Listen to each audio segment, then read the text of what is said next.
With that, we transition over to college basketball to talk a whole lot of conference tournaments and certainly not enough time with professional handicapper Kyle Hunter of HunterSportsPicks.com and also BetterSportsPicks.com. Kyle, how's it going today, man? It's going well, man. This is my time of the year as far as I love college basketball, conference tournament week, and then March Madness first week. These are the best 2 weeks there are for college hoops. All right, couple things that we got to get out here in the open before we start going through conference by conference, because this is going to save us a little bit of time. First of all, as we talked about last Friday on the segment, shop around for the best price. It is imperative that you do that. And secondly, a lot of the prices out there are pretty shitty this year compared to what they feel like they've been in past years. So moneyline rollovers are probably going to be your best friend. And we'll talk a little bit more about that process here after Kyle throws it back to me. Yeah, I mean, I think that we should keep in mind here that these things are a little bit different than they were a couple of years ago. You know, you and I were talking about that a little bit beforehand, and we'll try not to say too much. But there's not great prices out there. You have to be a little bit more creative than what you've been in the past. And what we're going to try to do is give you some thoughts as we look at the bracket in general, you know, how the bracket breaks down, who it might favor, who it doesn't favor, things like that to try to get you started. You know, we don't have as many odds to be able to tell you, you know, this specific price at this specific book is a great one, but we'll do what we can to help out. Yeah, we definitely will. Odds are just, I mean, some places have them, some places don't. The places that have them, they're not overly good, or they're not available for most people, because we're looking, a lot of the New Jersey books do have some of these conference tournaments up, but obviously, unless you live in New Jersey or you're in a state that has a points bet or a FanDuel or something like that, can't really access these. So we try to do as much from a broad scale standpoint as we can, which means the offshores. And, I mean, look, it's crazy to me. I don't want to badmouth too many of these books, obviously, but Five Dimes used to be like the opener for futures prices out there in the marketplace. We'd be able to cite them for almost every conference in previous years on these shows. Doing this right now around 12:30 Eastern time on Monday, and they don't have shit up. I mean, it is infuriating from a content creation standpoint, but especially from a betting standpoint, to not see a lot of, versatility and flexibility with the odds out there in the marketplace. It's like everyone's just waiting for Circa to open up and then create their numbers, adjusting the hold percentage along the way. It's very, very hard to watch here, especially because Kyle and I have done this for several years with the conference tournaments, and we've been able to talk about a lot of different things, which is why we mentioned the money line rollover. A lot of times, barring an injury or something else, the rematch between a team, especially if they played home and away, the line's going to be somewhere in the middle or very close to it. Moneyline rollovers are almost always going to be better than the futures price that's out there. So pay close attention to those. We'll hit on some of them as we go throughout these individual conferences, but the moneyline rollover really is the way to go nowadays. It is. And, I wish that there were better prices out there, and I wish it was as easy for us to talk about it as it was a couple of years ago. But, there's still plenty of room for us to break down the bracket and talk about what might be a good moneyline rollover. I think that, our listeners have really liked this in past years. We have been able to get out some good thoughts as far as, putting people in a good place and things like this. Even last week, the Wofford moneyline rollover. I mean, Wofford here Monday night playing in the SoCon against East Tennessee State. So Wofford did pull a couple upsets, things like that, where you put yourself in a position where you get to the end, you could either bet it again or bet less or just stop. Hopefully we can find some other spots where we can pick up a team that might make a nice little run. And there were some things too, I posted some more conference tournament previews over at BangTheBook.com here this morning, and there are some vulnerable number one seeds. There are some vulnerable number two seeds where moneyline rollovers with some of those higher numbered seeds do wind up making quite a bit of sense. But we'll try to expand on those as we go throughout here. Again, obviously, as much as I would like to, I don't want to take up 2 hours of Kyle's time trying to get through all these conference tournaments here. So this will be kind of rapid fire fashion. We will cut some corners in some conferences where we can. But we'll try to hit as many of these as humanly possible here. And we're going to go in alphabetical order too, just to kind of keep things pretty easy for ourselves here. So with that, We start with the AAC, the American Athletic Conference. As I mentioned last week, this one's in Fort Worth, Texas for the first time. So an advantage to a team like Houston, an advantage to a team like SMU, who did kind of underachieve a little bit throughout the course of the season. All 12 are on hand here for this conference tournament over at BetOnline, which does have odds for the AAC. Houston's your favorite at 2-1, Cincinnati plus 275. They're the number 1 seed here. Wichita State plus 400, Memphis 450, Tulsa, who is the 3 seed, all the way down at plus 600, then 1,200 or higher on down from there. What do you think about the AAC here, Kyle? Well, I think Houston's the best team in the AAC, and I don't think it's terribly close. I think that Houston is a very complete team. I like the way they play defense, a well-coached team, a deep team. You know, if you look at a lot of the other teams in this conference, I feel like they have several weaknesses or some clear weaknesses. Cincinnati, I know they're the top seed here. Cincinnati's a team to me that I don't know what to make of them. You know, I think Jaron Cumberland's a good player. Sometimes he may try to do a little bit too much. He turns it over too often. Cincinnati has been very fortunate to win some of the games that they've won here at the end of the year. Even that Temple game, winning 64-63 in that last game, very fortunate to win that game. I'm not as high on Cincinnati as some people may be. I like Houston, and like you said, you know, Houston is in a good spot here as far as where this tournament's located. I do agree with you that the one thing that scares me a bit about Houston is they would have to play probably SMU in the second game. SMU is better than their 7 seed would indicate. So, a bit of a tricky matchup there. I think that Tulsa is a weak 3 seed, certainly. Tulsa played really good at home this year. Tulsa's not going to be playing at home in this tournament, so I don't trust them very much in this one. I think Houston, I see plus 225 at FanDuel, so I would take Houston plus 225 if I had to take something here. To me, it's hard to find an underdog that I like a lot. I'd probably want to decide if I, had much faith in Memphis to try to take them to win a couple games and knock off Tulsa. The problem is with Memphis, they're very inconsistent on offense. They play hard on defense. Offensively, they turn it over a lot and they don't shoot it very well. So I like Houston to win this conference tournament. I don't think there's a great value on the odds, but I do like them here. Yeah, this is a difficult one because, again, you've got Houston, who's pretty good. You've got Cincinnati, who's kind of in that second tier. Wichita State, very hit or miss. Memphis, same thing. Those are two teams that are very, very good on the defensive side, not particularly good on the offensive side. And what's concerning here is that with this conference tournament at Dickies Arena, we don't know how this arena is going to play. We don't know if offense will play up. We don't know if defense will play up. So there's some inherent uncertainty there with that, which is why you start looking at this thing and you say, okay, Houston is the most balanced team of any of them here in this conference. So whether this plays for offense or plays for defense, it shouldn't impact them either way. Whereas for other teams, it could have a little bit of an impact. Now, maybe they do have a tougher draw because you've got Cincinnati, playing likely the winner of that Wichita State and UConn game. UConn playing very well down the stretch. Wichita State, a good team. Houston winds up drawing probably Memphis, maybe Tulsa. So you start thinking about the competitiveness level of that side of the bracket. But again, I think Houston is the best team here. This is probably a 3-bid league as things currently stand. So we could see a bid stealer here, but I think ultimately Houston, being the most balanced team in this conference, is probably the one that I would take.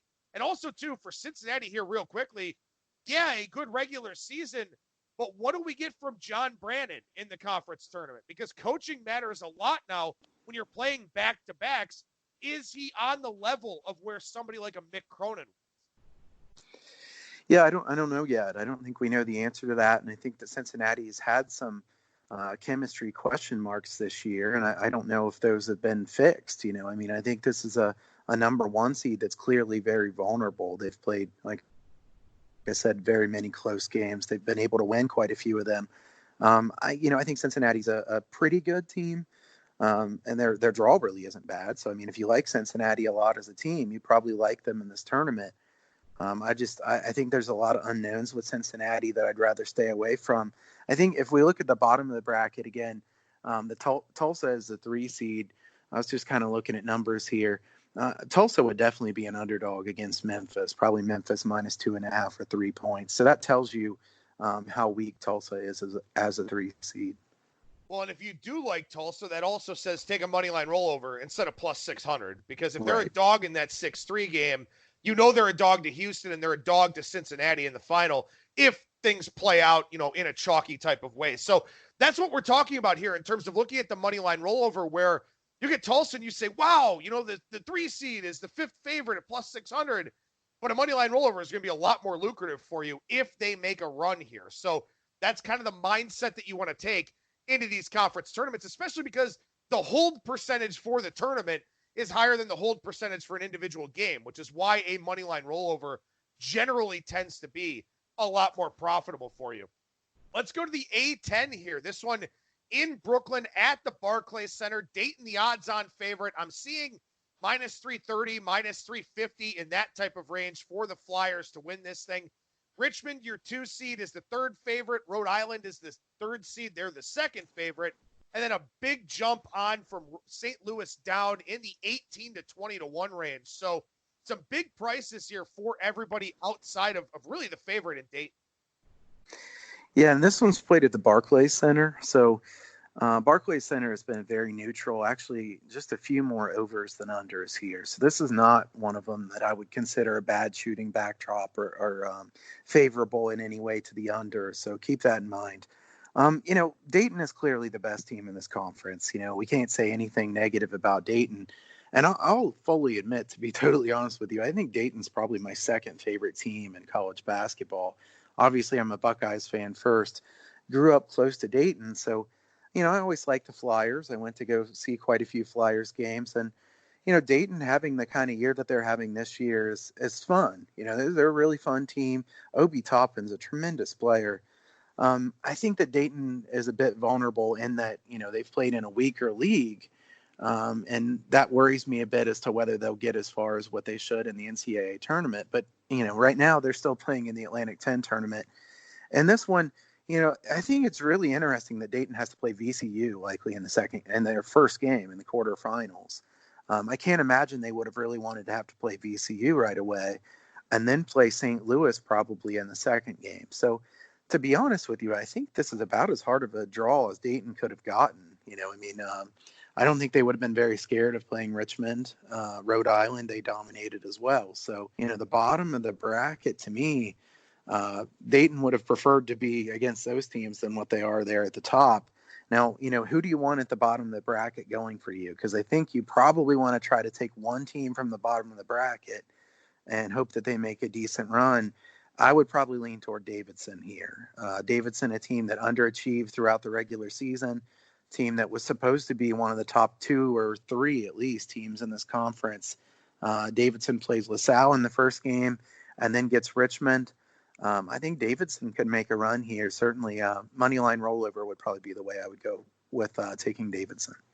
Yeah, and again, that's a high upside offensive team, best 3-point percentage in conference play. That's not a bad look at all, especially if you're not real sold on Richmond or Rhode Island. And Rhode Island is a team that I think they have the star power relative to this conference. They just haven't necessarily maximized it particularly well. I'll tell you what, I kind of like St. Louis here, and I'm not sure how to play it because you've got, 18 to 1 out there at some places. I'm seeing 25 to 1 at PointsBet. Nothing posted, of course, over at 5 Dimes for us to compare to. But at 25 to 1, I'm not exactly sure how to play this because obviously they're a big dog to Dayton if they wind up playing Dayton, and they could very well lose to St. Bonaventure. That wouldn't, really be that big of a surprise anyway.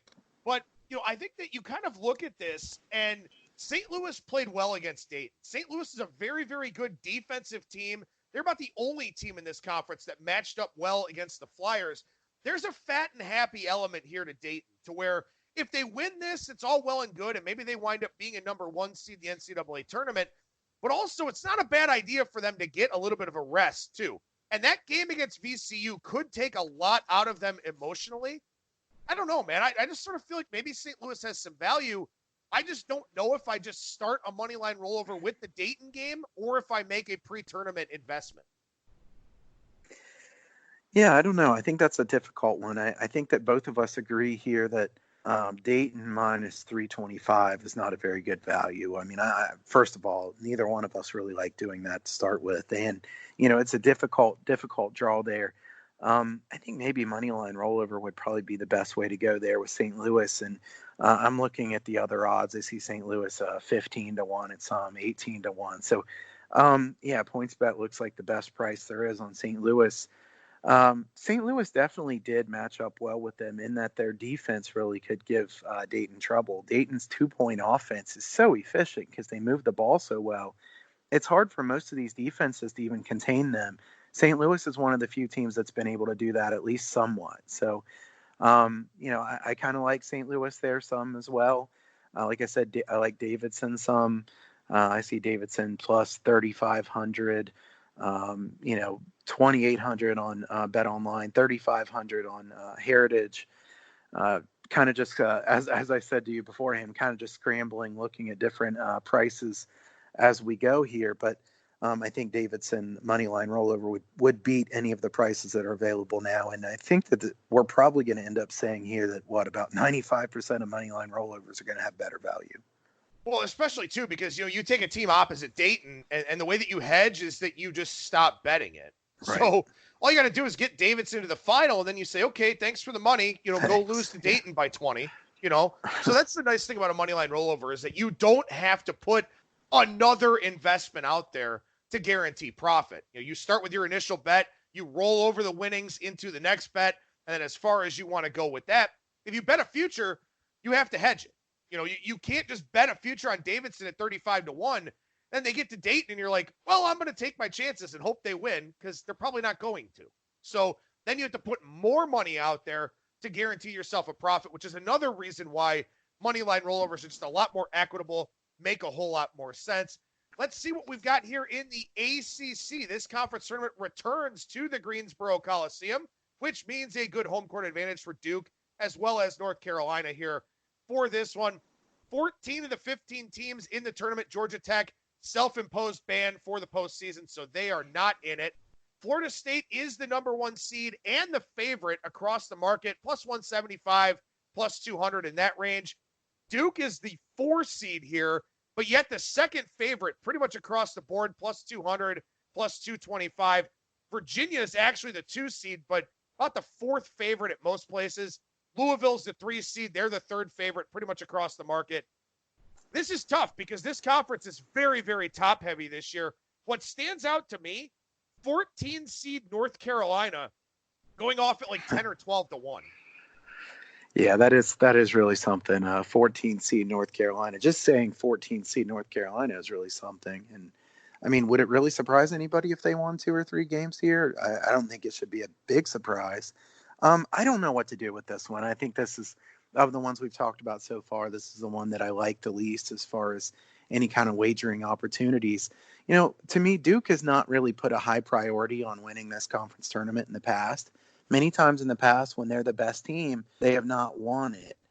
Duke, would you say they're the best team in the league this year? I mean, it's hard. It's hard to say. They haven't been as consistently good as some of the other years. I think Duke has the top talent here. I don't want to take Florida State plus 200. That's definitely not a good enough price for me. You're going to have to play Duke right away there, likely, unless Duke would lose to NC State. But, you go to the bottom of the bracket, and I'm trying to figure out who I would want in the bottom of the bracket. Virginia is clearly playing better. Their offense is just not good enough to where I really want them to try to win this tournament. Louisville, inconsistent team. I think MAAC's a really good coach. I guess if I had to invest in somebody, I would think about taking Louisville here, but I don't know. I mean, do you have any stronger thoughts than I do? I don't really like anything here. Yeah, I don't think there's a lot of betting value on Louisville at plus 350, but no. I do like them here. I think if you're in a conference tournament pool or something like that, Louisville is the team I'm taking because Louisville is just so efficient offensively. I mean, they're a top 10 team in offensive efficiency, and we know Syracuse makes runs in this tournament because teams can't score against that zone. Well, Louisville plays Syracuse, and they scored very well against them in the regular season. Then they play Virginia, where offensive opportunities are limited, but Virginia can't score, and Louisville's very efficient offensively. I don't mind this draw. You know, as a general rule, if you go up against Syracuse and Virginia as an ACC team in this tournament, it's not good for you. I don't think it's that bad for Louisville. I think they are the best team in the bottom of this bracket, fairly clearly, in my opinion. Let Florida State and Duke knock each other around. I'll take Louisville to get to the final here from the bottom. But again, at plus 350, it's just not a very palatable price tag. Yeah, I'm going to just expand on the point that you made about Louisville against the zone defense. Louisville this year against man defense ranks in the 68th percentile, so a good offense against man. Against zone, 94th percentile, really, really good against zone. So if Louisville does play against Syracuse in that game, that also might be a good spot to be able to go ahead and lay the points with Louisville because they've matched up well against that zone defense. So I think Louisville is the team at the bottom that I like the most. And, you know, like you said, the price is not great, but I think there might be some ways that we could take Louisville here and make some money.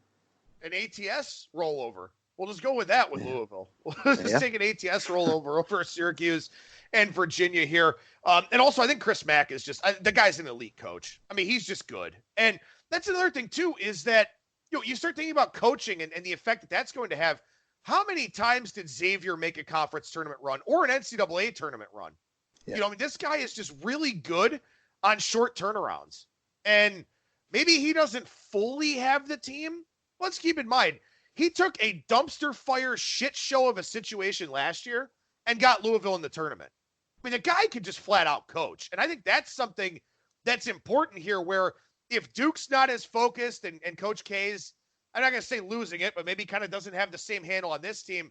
Leonard Hamilton recruits very well, but a lot of questions about him as an in-game coach. Chris MAAC, I mean, he's right there with Tony Bennett. And I think Louisville's just a better team than Virginia. So that's the only way I could look here is Louisville in the ACC. Yeah, I agree. I mean, I think that Hamilton is a questionable in-game coach, certainly. Coach K is still a very good coach. And but like I said, motivation in this. Find a team that you could make a run here in the ACC. It is open. I mean, this is a wide open tournament this year. And I think that, first of all, you know, that Florida State is a 1 seed. They definitely have their question marks, and I don't like their price at all. All right, so we go to the Big 12 here as we go out to the Sprint Center in Kansas City, Missouri, where Kansas will have a massive home court edge, as they always do, with that short trip from Lawrence to the land of Boulevard Brewing Company and barbecue. I got to say that the first thing that stands out here to me, and I know Kansas was 17-1 in conference play, Baylor 15-3. Those are your top 2 seeds. Pretty big drop off to everybody else. But Baylor getting just blatantly disrespected, being plus 200 here with Kansas a minus money favorite. Yeah. As I'm looking at this one, I hate to disappoint, but I like Kansas. I mean, I think Kansas at FanDuel is plus 110. So I would take Kansas to plus 110 here. Baylor's plus 300 at FanDuel. So kind of interesting numbers there. I think that if you look at the top of the bracket, Kansas has a pretty easy path here. Texas Tech is probably their trickiest matchup. Texas, I mean, what are we supposed to make of Texas? They win a couple of those games that put them back in the tournament, and then they go and lose by 20-some points or whatever it was to Oklahoma State at home, I believe, the other day. So Texas is very inconsistent. I don't trust them to be able to beat Kansas. Texas Tech, not very good on offense. They're still pretty good defensively. Offensively, they have issues. Culver, they've missed him quite a bit, obviously. Baylor is not playing well ending this season, obviously, and we can see that reflected here in the price. I think the thing that I would say about Baylor is Baylor does have multiple games that they could trip up in. I think TCU is not the easiest opponent for them. And then you've got Oklahoma or West Virginia. I don't really know who I'd want from the bottom of that bracket. From the top of the bracket, I think Kansas is in a good spot. So while I don't like taking the favorite very much, I do like Kansas in this conference tournament. Yeah, I mean, I don't know if I did this for the sake of argument in the article or if I'm just maybe out thinking myself. I mean, look, Kansas went 17-1 in this conference. I mean, there's a reason why they're a minus favorite. I do love Chris Beard. And I wish that they were on the bottom of the bracket, but I think Texas Tech does beat Texas, and I give them at least a puncher's chance against Kansas, but that's a money line rollover situation. Plus 600 is nowhere near good enough. West Virginia is really good in this conference tournament. I mean, they've been very, very strong in the Big 12 tournament over the last several years. I mean, this is a team that they just make runs, and they're hard to play against. They force a lot of turnovers. They attack the offensive glass.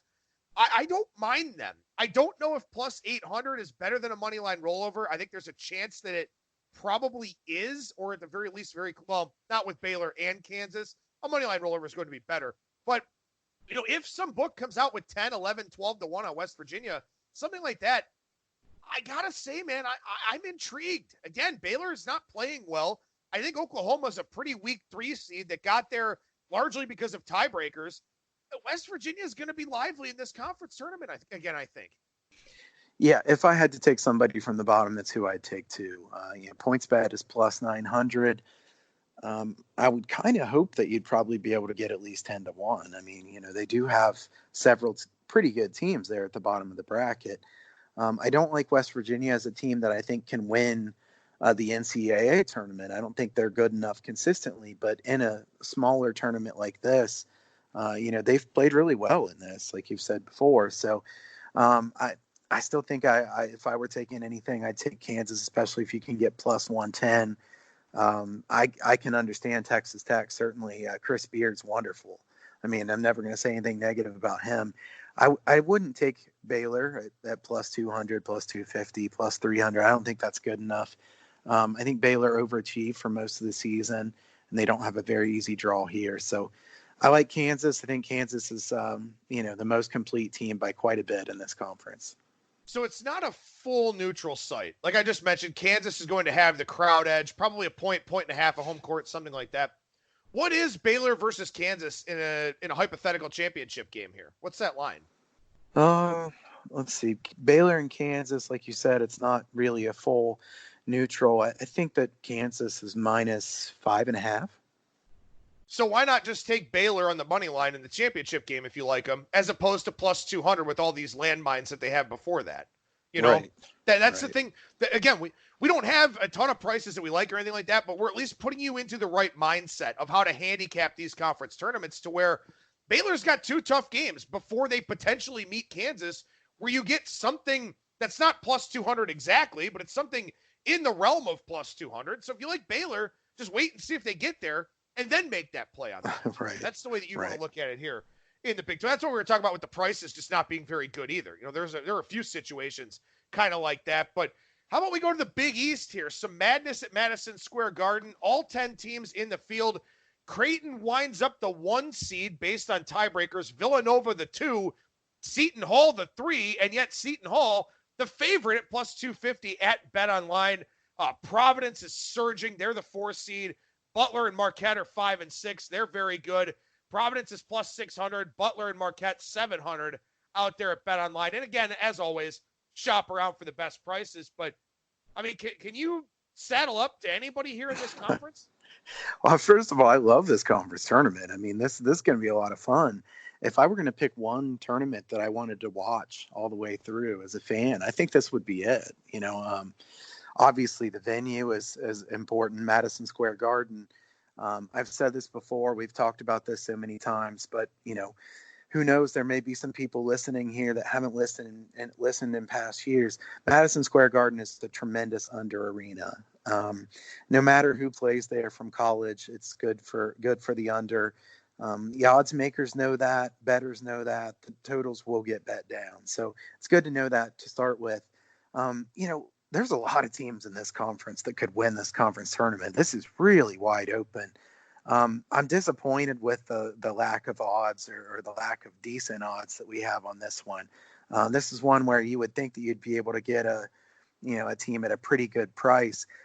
Providence is always a dangerous team. Ed Cooley, I mean, he is really something else. How does this team always end up, playing their best basketball, mixing in that 1-3-1 zone? Playing really well at the end of the year. They're a dangerous team. I think Creighton is a deserving number 1 seed. At the same time, Creighton is very reliant on the jump shot. We've talked about this many years in the past. I wouldn't want to take Creighton here at the price that we have. First of all, the futures price would definitely be worse than a money line rollover on Creighton. But, Creighton is very reliant on the 3-point shot. Here you are playing at Madison Square Garden. I don't think that's very good for them. And they'd have to match up against, let's be honest, Georgetown or St. John's isn't a very easy first game either. Nobody really has an easy first game in the Big East. And that's why it's kind of hard to know who you want to go with here, because there's not an easy path in this one. I would have made Seton Hall the favorite here too. You got Mamu Kulashvili back, and Miles Powell is the best player in the conference. The problem is they have to play Villanova probably. And Villanova, a really well-coached team, a team that's very dangerous, obviously. Marquette's been going the wrong way here of late, so I wouldn't really want them. If I had to take somebody in this one, I'd want to take Seton Hall, but I don't love their draw very much. So I don't know. I mean, maybe you try to decide who you like between Providence and Butler and hope that they can knock off Creighton there in that game on the top of the bracket. So I don't know. I have kind of a default to go toward Providence. So I'm going to lean toward taking Providence if I take anything here. Yeah, I can't argue with Providence. I mean, again, they're playing so well, and they're very, very good defensively. And again, that can play up at a place like Madison Square Garden. And I even wrote in my preview, I'm like, look, don't be surprised if St. John's beats Creighton. I mean, St. John's takes great care of the basketball. They force a lot of turnovers on defense. If Creighton runs cold and starts to lose some possessions in that game, I'm not the least bit surprised if St. John's pulls that upset. Again, I mean, they were 5-13 team in conference play. They didn't look particularly good in a lot of their games, but at the same time, again, this is the type of environment for Creighton to run cold. And hell, let's be honest, St. John just beat Creighton by 20 points on March 1st. So it's not on the realm of home court. Right. Yeah. So, I mean, St. John's is used to playing at Madison Square Garden. Part of their games are played there. So definitely that's a dangerous spot there for Creighton. I completely agree. And if you get St. John's knocking off Creighton, I mean, that opens up the top of the bracket significantly to the point where a team like Providence does get, a lot more value. I think Seton Hall has the chance to wipe the slate clean here. They've got the best player in the conference in Miles Powell. They aren't as reliant on jump shots as a team like Creighton or like Villanova, somebody like that. They still shoot a fair amount of threes, but they also shoot a lot of attempts at the rim. I do like that for them. St. John's shoots a lot of attempts at the rim too, by the way. So I think St. John's plus the points against Creighton is probably my favorite thing in this conference tournament if they beat Georgetown. But from a future standpoint, there's just not a lot of equity because all these teams are so close together. A lot of these games are going to be closely lined. I think Seton Hall wins it if I had to pick anybody, but I don't love it. I don't have a high confidence level at all. Agree. If I had to pick somebody, I'd take Seton Hall. If I had to take one that I think may be worth a bit of a longer shot, I would probably take Providence. And I agree with you that I would probably look to try to go against Creighton, either with St. John's or a team like Providence or Butler. All right, so let's go to an under-the-radar conference a little bit here since we are going in alphabetical order, trying to hit as many as we can here. The Big Sky Conference, this one out in Boise, Idaho at CenturyLink Arena. You've got Eastern Washington, the number 1 seed here in this one. Northern Colorado is the 2 seed, but I believe over at PointsBet, Northern Colorado is the favorite at plus 160. Eastern Washington plus 300. Montana's the 3 seed. They're plus 450. And to be totally honest with you, there's quite a drop-off after the top 3 teams here in this league. There's a massive drop-off here. If anybody outside the top 3 wins this one, I'd be pretty surprised. I think that I want to start on the ones that I have some notes on here. I want to say, about the arena. The under's 9-4 here at CenturyLink. It's a very small sample size. I wouldn't make too much of this. I don't know anything that would stand out as it being a terrible arena for shooters. It is a much bigger arena than they're used to playing in. So probably would lean to the under.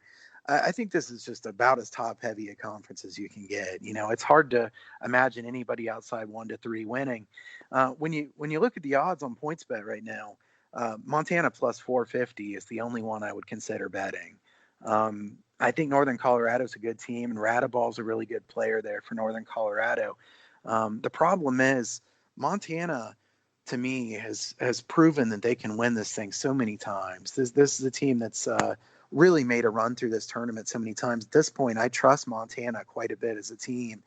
And the first game that Montana would play, Northern Arizona or Idaho State, I think is an easier game than Southern Utah would be for Northern Colorado. So I like Montana's draw here the best. If you look at the top, Eastern Washington being plus 300 is interesting. I think part of the reason Eastern Washington is because Weber State is probably their first game. Weber is a team that did not play nearly as well as people thought they would. They had a lot of injury problems this year. Portland State also a tricky matchup with the full court press. So Eastern Washington, a tougher draw. I think you have to try to take somebody from the bottom. I like Montana plus 450.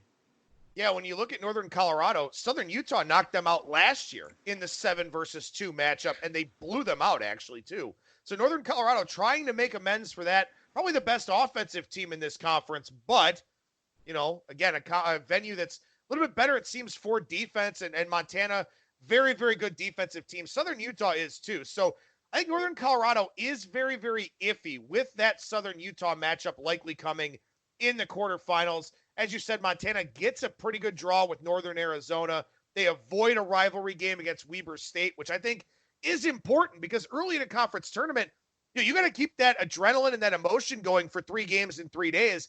If you play a rival, that can be detrimental, like possibly Dayton with VCU in the A-10. So I think Montana is probably the one you have to look at there. And quite frankly, I don't know if we get an offshore price better than $450.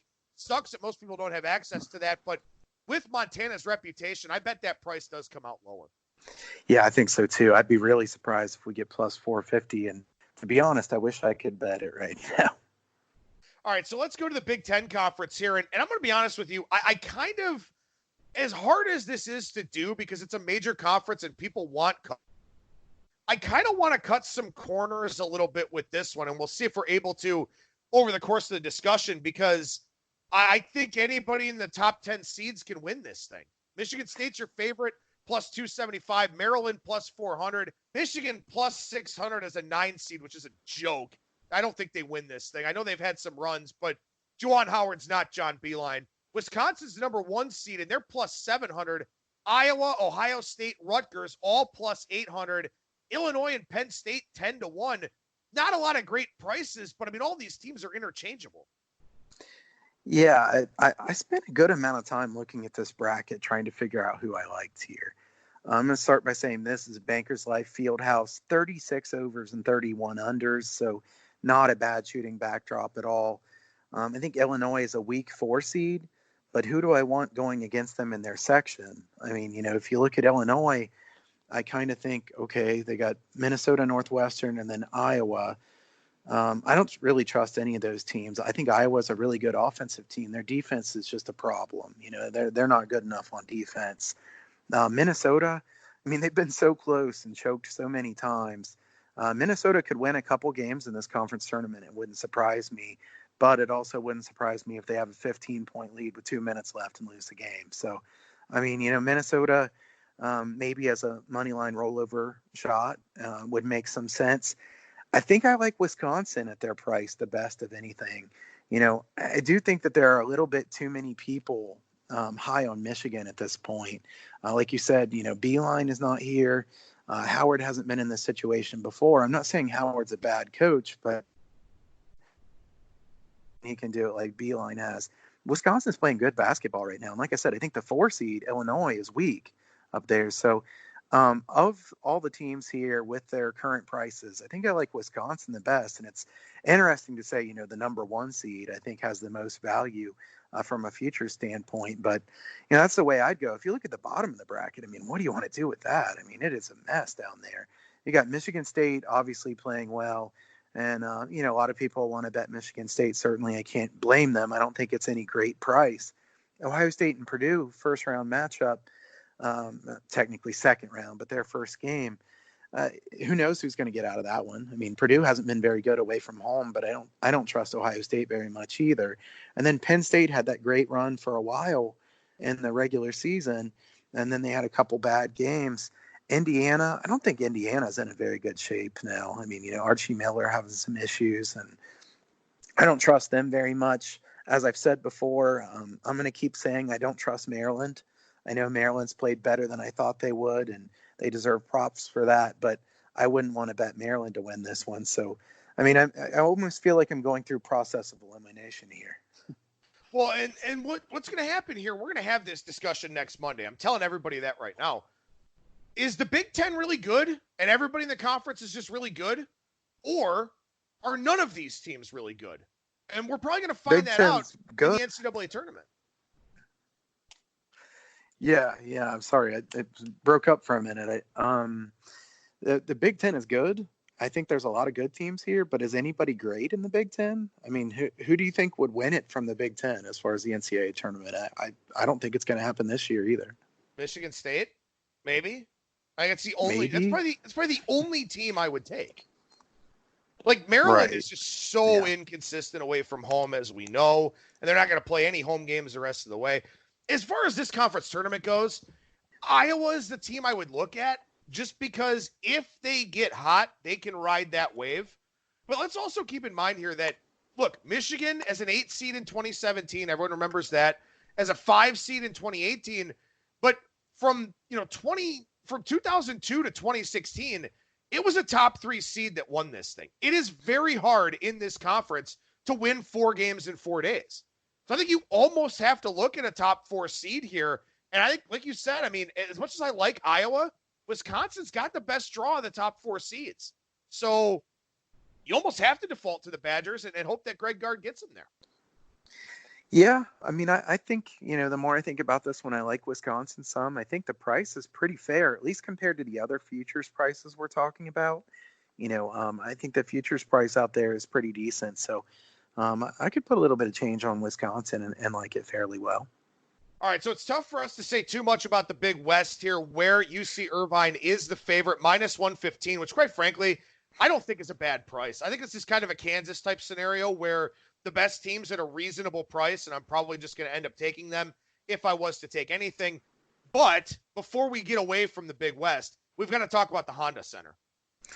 Yeah, that's the most important thing about this one is the Honda Center is a hockey venue first, and this is a really tough shooting backdrop. Everybody knows this at this point, so you're going to want to bet this early if you want to take unders. The thing that makes it more important in a tournament like this is these schools are not even close to used to playing in this kind of arena. If you're from Kentucky, you're more likely used to playing in a massive arena than if you're UC Irvine or UCSB. So keep that in mind as you go forward in the Big West Conference tournament. I think underdogs have more value as well because, most people only think of it from the total standpoint. But, you get a big underdog catching a bunch of points in a game that you think is going to be lower scoring. There's more than one way to do this. So, I think the Big West Conference tournament is certainly one where there will be money-making opportunities. UC Irvine, though, when it's all said and done? I think UC Irvine. I'm trying to, this one reseeds, correct? Yeah, this one reseeds. And speaking of which, UC Santa Barbara plus 350. These are coming from PointsBet, the only place that has this. Hawaii plus 800. Northridge, Davis, and Riverside all 10-1. Fullerton and Long Beach State don't really have much of a chance. And to be honest, I kind of like the reseed because you want your best team to get there. You and I have kind of said that some of these conferences don't give their best teams a good enough chance, and then you get a weak team getting to the big dance. UC Irvine's the best team here. I think UCSB is the only other team that I would even really consider, but I don't think plus 350 is a very good price. So, yeah, I think UC Irvine minus 115 is about right. All right, so by the way, there have been a lot of really close games in this conference tournament, especially with the low scores. We've had a lot of, one possession wins, stuff like that over the last few years. So, like Kyle said, underdogs, probably the way you want to look ATS, but I would assume that the chalk holds up when all is said and done there with the Anteaters. But let's head out to Conference USA, where this tournament's a cluster F, man. I mean, the Ford Center at the Star, it's a football practice facility, and they play games at the same time on Court A and Court B. So for the first day of games on Wednesday, you've got tip times at 6 and 6:30, then 8:30 and 9, Same thing on Thursday. The semifinals are in the afternoon on Friday. So if you play 8:30 or 9 o'clock tips on Thursday, you come back and play at 1 or 3:30 on Friday. So this thing's just kind of a mess. North Texas, the favorite. Western Kentucky, second seed. Louisiana Tech, the third seed. And then again, a big drop off to everybody else after that. Yeah, I was having trouble seeing the odds on this one. Who has odds up here? I don't think anybody does. I was gonna say I don't see any odds. We'll not go on a rant about that, but it'd be nice to have odds. So, Conference USA, I think we should point out, you said Course A. I mean, it might as well be Course A, right? That's I mean, true. the way that to be honest, I think I might tune in for a game on Course A. Conference USA, to be honest with you, I don't understand this setup. I know they want it to be unique. We talked about this a couple of years ago when they first did it. And I remember you guessing that this would be good for the under. The under's 14-8 here. So the under has done well. It's an odd setup. It's not something anybody would used to be playing in. So I think the under will continue to do well here. Again, I would like underdogs here as well. If I were taking a team that I think could make a run that is not seeded highly, I would take UTSA. They're close to home, at least pretty close to home. And then you've got the bottom of the bracket down there. There's no dominant team. There's no dominant team in Conference USA in general. Javon Jackson, you can make an argument he's the best player in Conference USA. UTSA was supposed to be one of the top 3 teams in this league. And like I said, I kind of like taking these teams who underachieved in the regular season and they could make a run. I think UTSA is one of those teams. They don't have a great draw because they play a decent UAB team in game 1 and then Western Kentucky. But, I do think that they'd probably be worth it, and UTSA moneyline rollover, I will probably do personally as at least a small bet. I like North Texas a lot as a team. Kind of hate that they're the number 1 seed because I'd rather them be under the radar. McCaslin's a really good coach. I think they have a pretty good draw up there with Charlotte as the 4 seed. So I like North Texas from the top of the bracket, and I like UTSA as an underdog. Well, and it's tough with North Texas. I mean, we kind of questioned this with Marshall 2 years ago when they first started this thing, and Marshall wound up winning this conference tournament. We were kind of worried about how jump shot oriented they are. They hung some big numbers early on. So, it's one of those things where for some teams it works, for some teams it doesn't. You kind of wonder about North Texas and the amount of threes that they take. But I don't know. To me, Western Kentucky's gone to the final twice. They've lost it twice. They're a very good free throw shooting team. They take care of the ball. They force turnovers. I like them a little bit, but again, without prices, it's very difficult to dive too deep in to this conference tournament. We'll skip the Ivy League just in the interest of saving time, especially because you don't like the Ivy League. So let's go to the MAAC here. We'll go to the MAAC here, and we don't have odds for this one either because this conference tournament has moved. It's no longer in Albany. It's in Atlantic City, New Jersey. So the New Jersey books can't post it, and the offshores are slow to post everything. So we don't have any odds for this one, but we can talk about it a little bit in the sense that 11 teams are here. Nobody's good on defense. They're all okay on offense. But Siena, clearly the best team here in this league, and they are the number 1 seed. Yeah, this one goes from one tough shooting gym in Albany to another one at Boardwalk Hall. I would lean to the under in these games. I think that, you have a lot of teams who are usually not terribly good at defense, but, they're going to be helped by the venue. So the other thing that you have to say when you talk about the MAAC is, how is this thing going to fall apart to where everybody loses and it just, Iona finds their way into it. It's the way it goes every single year. To be honest with you, I don't have anything against Iona or Tim Cluess or anybody. It's just, it'd be nice if somebody else would win the tournament at some point. Could somebody else please win this thing? Siena has the 2 best players in the conference, Pickett and Camper. I mean, Siena really has a good opportunity here. They've been at home in the past, Siena, so they don't have the home court advantage like they have in the past. I would say Ryder would be the underdog I'd be interested in here. Team that was supposed to be the best team in the league or second best team in the league that underachieved a bit.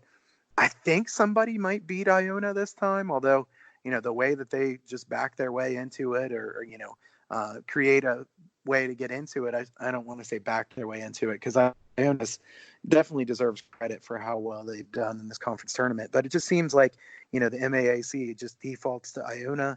I think they probably won't be the one who gets there this year, but I'm not terribly confident.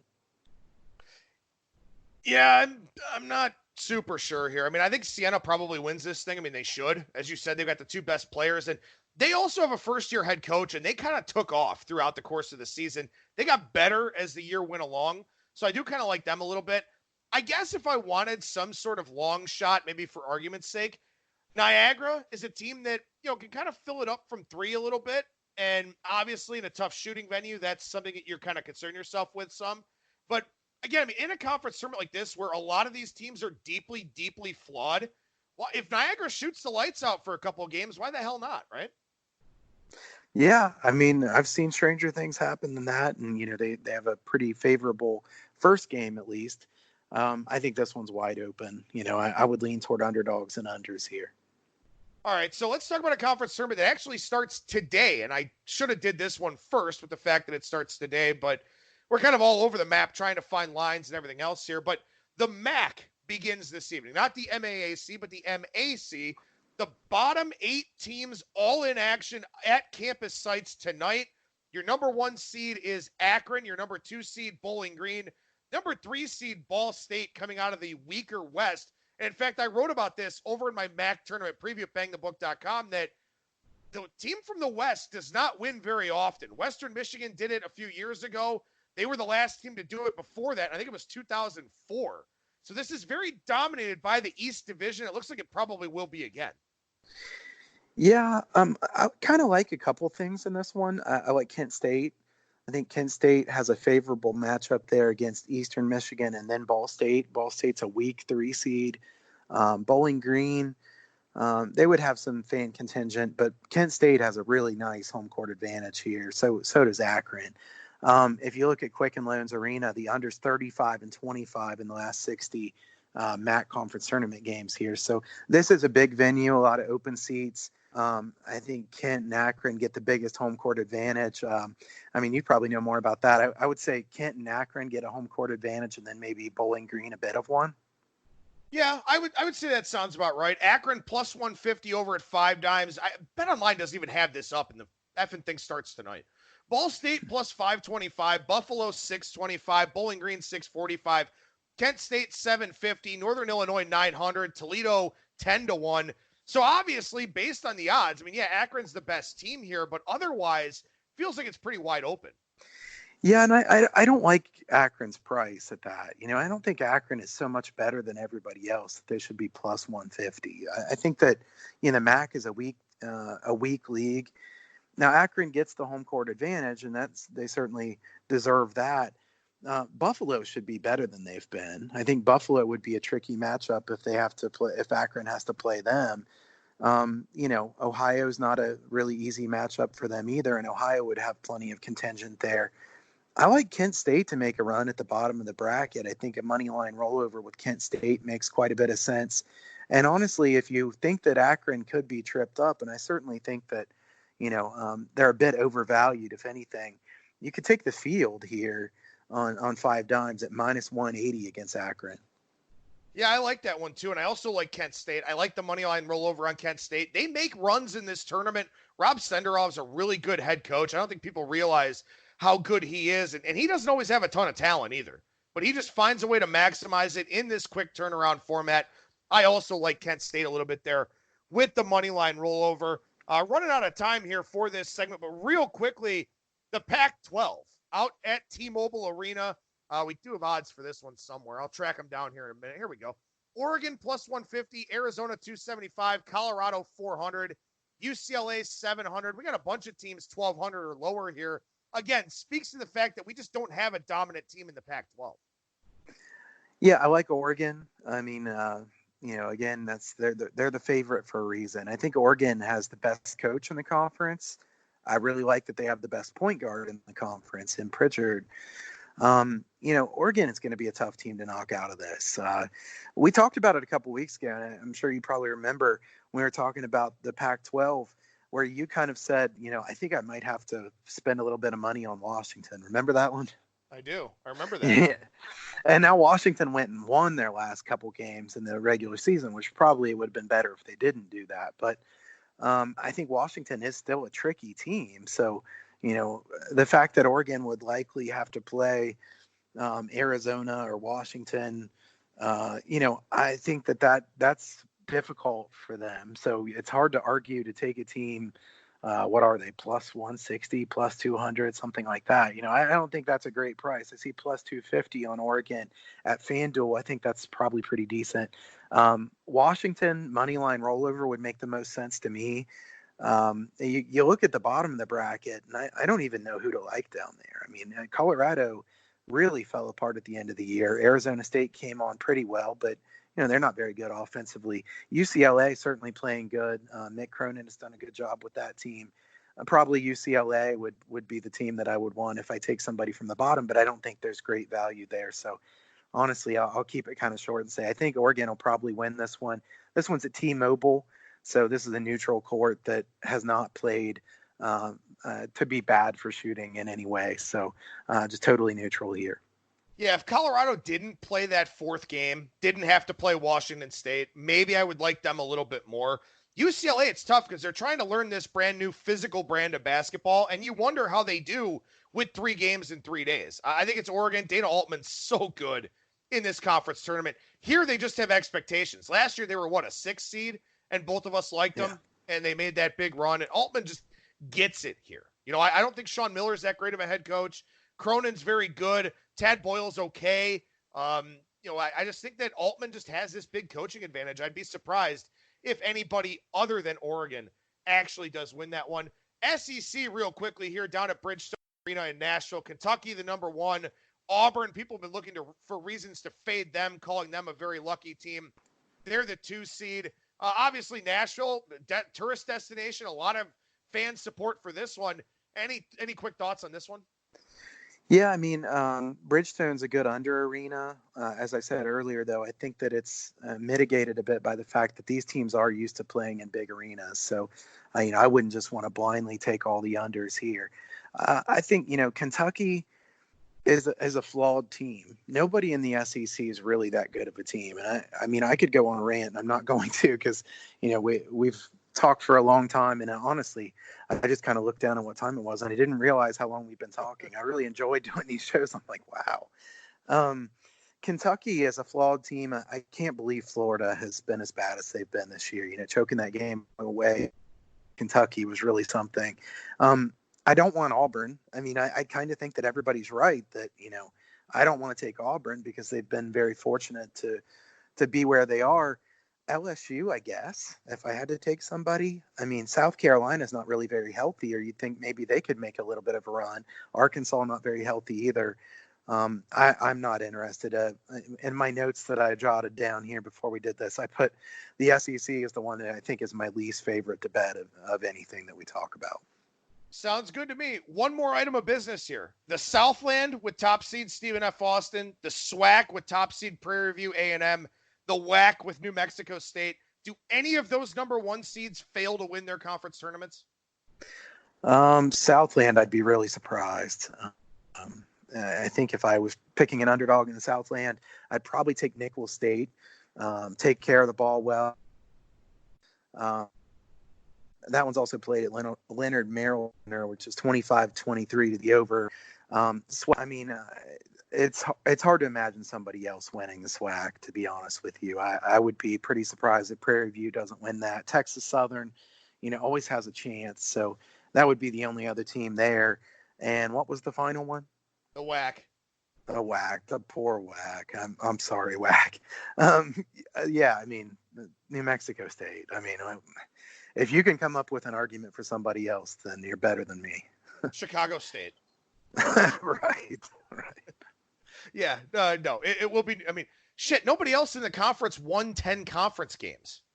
New Mexico State ran the table. Well, Cal Baptist, but they're not in the tournament because they're one of those transitioning teams. So that's it. It's New Mexico State, to say the least. Kyle Hunter, professional handicapper over at huntersportspicks.com and bettersportspicks.com.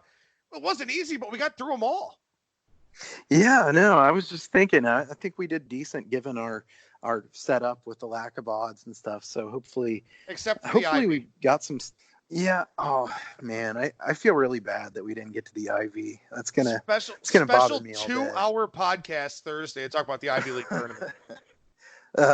That may or may not be canceled later, but yeah. I've got a lot going on right now. We all have a lot going on in the industry. This is a fun time of the year. BetterSportsPicks.com. You've got free information going up. I've been putting my leans up there. My leans have done clearly better than my plays lately, which pisses me off, obviously.